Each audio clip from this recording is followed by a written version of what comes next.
അവനിലൂടെ പൂർത്തീകരിക്കപ്പെട്ട രക്ഷയെ സംബന്ധിച്ച ദൂതാണ് ഈ ക്രിസ്മസ് ആഘോഷവേളകളിൽ ഞങ്ങൾക്ക് നിങ്ങളോട് പറയുവാനുള്ളത്. പ്രിയമുള്ളവരെ, ക്രിസ്മസ് എന്നത് അതെ ദൈവം മനുഷ്യനായി പിറന്ന ദിനമാണ്.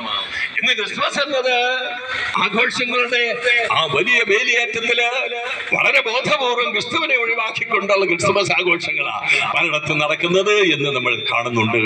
എന്നാൽ പ്രപഞ്ചത്തിന്റെ മധ്യത്തിൽ, പ്രപഞ്ചത്തിന്റെ കേന്ദ്രസ്ഥാനത്ത് കോടി സൂര്യപ്രഭയോടെ എന്നും വിരാജിക്കുന്ന കർത്താവായ യേശു ക്രിസ്തു, അവനെ ആരൊഴിവാക്കിയാലും, അവനെ ആര് തമസ്കരിക്കാൻ ശ്രമിച്ചാലും അത് നടക്കില്ല. എന്തെന്നാൽ അവൻ ദൈവത്താൽ നിയോഗിക്കപ്പെട്ട ദൈവം തന്നെയായ ലോകരക്ഷകനും ഏകരക്ഷകനുമാണ് എന്നതാണ്. അവൻ ദൈവം തന്നെയാകയാൽ അവന്റെ യാഗത്തിലൂടെ സകല മനുഷ്യരുടെയും വിമോചനത്തിന് വേണ്ടിയുള്ള പദ്ധതി അവനിൽ പൂർത്തിയായതിനാൽ അവനിലൂടെ സാക്ഷാത്കരിക്കപ്പെട്ട രക്ഷ ആവശ്യമില്ലാത്ത ഒരു മനുഷ്യനുമില്ലെന്ന് സകല മനുഷ്യരും അറിഞ്ഞുകൊള്ളട്ടെ.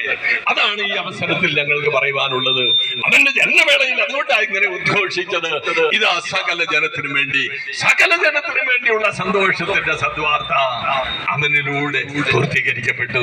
അവനിലൂടെ മാത്രമാണ് അങ്ങനെ ഒരു രക്ഷാപദ്ധതി പൂർത്തീകരിക്കപ്പെട്ടത് എന്ന് സകല മനുഷ്യരും അവന്റെ ജനനത്തിന്റെ ഈ ആഘോഷവേളകളിൽ അനുസ്മരിച്ചാൽ അത് നല്ലതാ. അവൻ ഏകരക്ഷകനും ലോകരക്ഷകനുമാണ് എന്ന് ഞങ്ങൾ ആവർത്തിച്ച് പറയുന്നതിന് കാരണം മനുഷ്യന് സ്വയം കരകയറാനാവാത്ത പാപത്തിന്റെ അടിമത്തത്തിൽ നിന്ന് അവന് വിമോചനം നൽകിയത് കർത്താവായ യേശു ക്രിസ്തു കാൽവരി കുരിശിൽ ചിന്തിയ രക്തത്തിലൂടെയാണ്.